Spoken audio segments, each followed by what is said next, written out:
మాజీ మంత్రి కాంగ్రెస్ సీనియర్ నేత డి శ్రీనివాస్ అంత్యక్రియలు కాసేపట్లో జరగనున్నాయి. డిఎస్ అంత్యక్రియలు రాష్ట్ర ప్రభుత్వ లాంఛనాలతో పూర్తి కానున్నాయి. నిజామాబాద్లో డిఎస్ అంతిమయాత్ర కొనసాగుతోంది. ఉదయం నుంచి పలువురు నేతలు, కార్యకర్తలు, అభిమానులు, బంధుమిత్రులు డిఎస్ పార్థివ దేహానికి నివాళులర్పించారు.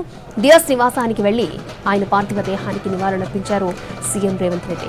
మధ్యాహ్నం 12 గంటల తర్వాత అంతిమయాత్ర ప్రారంభమైంది. డిఎస్ అంతిమయాత్రలో పలు పార్టీల నేతలు, కార్యకర్తలు పాల్గొన్నారు. డిఎస్ ను కడసారి చూసుకుని కన్నీటి పర్యంతమవుతున్నారు వందలాది మంది అభిమానులు. నిజామాబాద్ బైపాస్ రోడ్డును ఆనుకుని వ్యవసాయ క్షేత్రంలో డి శ్రీనివాస్ అంత్యక్రియలు జరగనున్నాయి. ప్రగతినగర్లోని నివాసం నుంచి కంటేశ్వర్ బైపాస్ రోడ్ మీదుగా అంతిమయాత్ర కొనసాగనుంది.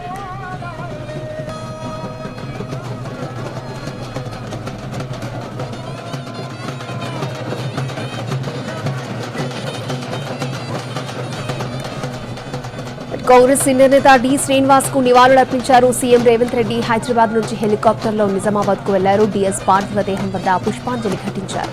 అనంతరం కుటుంబ సభ్యులను పరామర్శించారు సీఎం రేవంత్.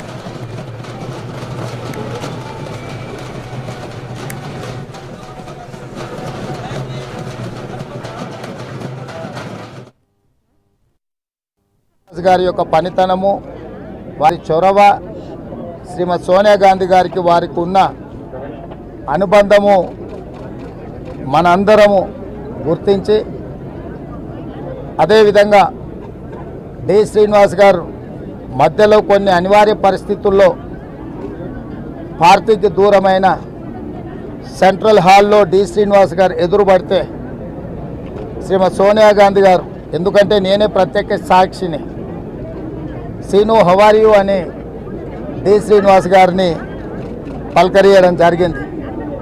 అప్పుడు నేను డి శ్రీనివాస్ గారు మన పార్టీలో లేరు, తెలుసు కదా మేడము అని అంటే, పార్టీలో లేకపోయినా డి శ్రీనివాస్ మన మనిషి, మనవాడు అని చెప్పి శ్రీమతి సోనియా గాంధీ గారు ఆప్యాయంగా డి శ్రీనివాస్ గారిని గుర్తించి పలకరించింది.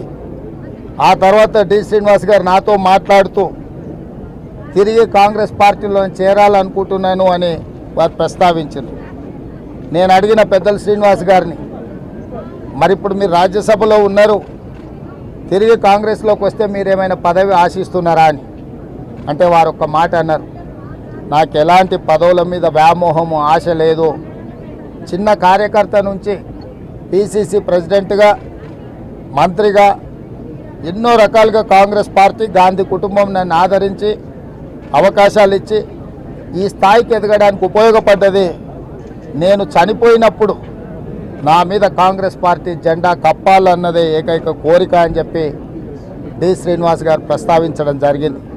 అందుకే నిన్న ఉదయం ఈ దురదృష్టకరమైన వార్త నాకు చేరిన ఎంబడే రాష్ట్ర ప్రభుత్వ అధికారులకు ఆదేశాలు ఇచ్చి అధికారిక లాంఛనాలతో డి శ్రీనివాస్ గారికి దహన సంస్కారాలను నిర్వహించండి, ఉటావుటిన మా డిప్యూటీ సీఎం బట్టి విక్రమార్క గారిని, శ్రీధర్ బాబు గారిని, ముఖ్యమైన నాయకులందరినీ డి శ్రీనివాస్ గారి ఇంటికి వెళ్ళి వారి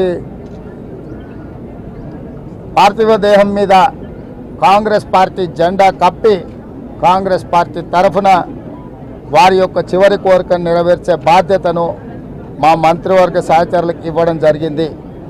ఈరోజు కూడా డి శ్రీనివాస్ గారికి, వారి కుటుంబానికి, వాళ్ళ పిల్లలతో నాకున్న సన్నిహితం, అదేవిధంగా డి శ్రీనివాస్ గారి మీద ఉన్న గౌరవం, వారు కాంగ్రెస్ పార్టీకి చేసిన ఎనలేని సేవలన్నిటిని దృష్టిలో పెట్టుకొని ఈరోజు ఇక్కడికి వచ్చి వారికి నివాళులు అర్పించడం జరిగింది. డి శ్రీనివాస్ కుటుంబం, కాంగ్రెస్ కుటుంబం, ఈ కుటుంబానికి ఎప్పుడు కాంగ్రెస్ పార్టీ అండగా నిలబడుతుంది. అదేవిధంగా వారి జ్ఞాపకార్థం కూడా తీసుకోవాల్సిన చర్యలు తెలంగాణ రాష్ట్ర ప్రభుత్వం తీసుకుంటుంది. ఈ కార్యక్రమాలు పూర్తి అయిన తర్వాత వాళ్ళ కుటుంబ సభ్యులతో చర్చించి ఏం చేస్తే బాగుంటుందో తప్పకుండా ఆ కార్య